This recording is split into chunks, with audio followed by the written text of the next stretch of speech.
Des phénomènes extrêmes. Réchauffement climatique. Changement climatique. Réchauffement des océans. Et les acidités des océans. Ocean acidification. Ocean acidification. Ocean acidification. Les coraux blanchissent, récifs totalement détruits. Le corail de coraux. L'acidification des océans est une conséquence non négligeable du réchauffement climatique. Peu importe ce que vous entendez, peu importe ce que les climato-sceptiques vous disent, le réchauffement climatique et le changement climatique de manière générale est un phénomène existant et qu'on voit les effets de plus en plus. Depuis des années, ces effets sont visibles et s'amplifient. Phénomènes météorologiques importants, destruction de la biodiversité et fonte du pergélisol. Le prouver constitue tout le travail de la GIEC. Au sein de notre équipe, nous nous spécialisons dans l'acidification des océans. Essentiellement, c'est l'augmentation du carbone dans les océans, ce qui fait réduire le pH de l'eau. Le pH est le potentiel hydrogène, qui mesure l'activité des ions d'hydrogène, c'est-à-dire en fait l'acidité d'une solution. L'acidification est causée par une hausse des gaz à effet de serre, notamment le CO2 dans l'atmosphère. Ensuite, une partie de ces gaz à effet de serre sont absorbés par l'océan. Effectivement, le CO2 réagit avec l'H2O pour créer de l'acide carbonique, puis d'autres réactions chimiques ont lieu dans l'eau pour créer du carbonate et du bicarbonate.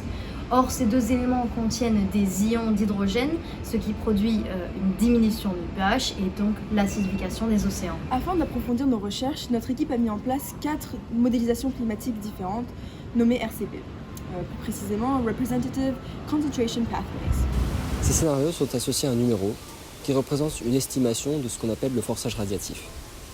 Et ce forçage radiatif est différent, et notamment selon la concentration des gaz à effet de serre dans l'atmosphère.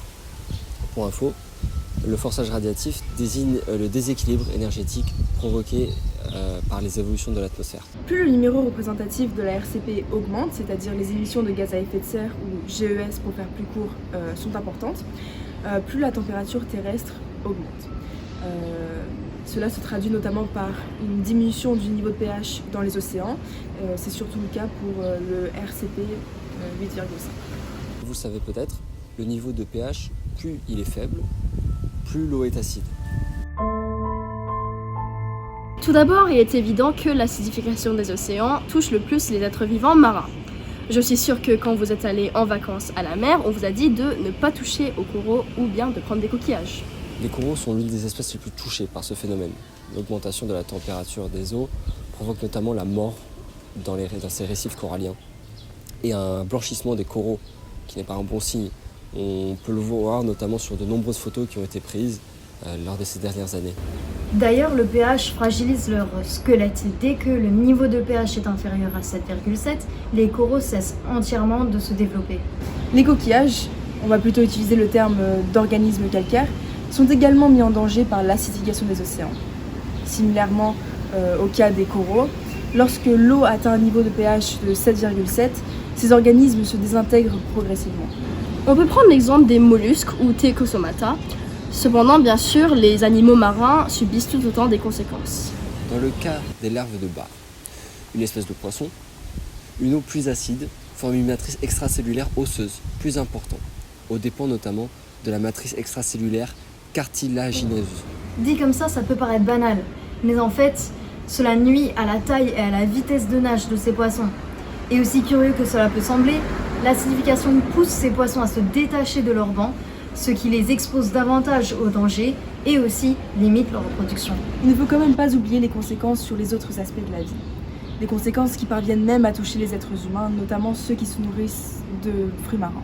Les sushis, les crevettes, les moules, le saumon fumé, la mort excessive et l'affaiblissement des êtres vivants marins fragilisent la chaîne alimentaire en général. Mais ce n'est pas que cela.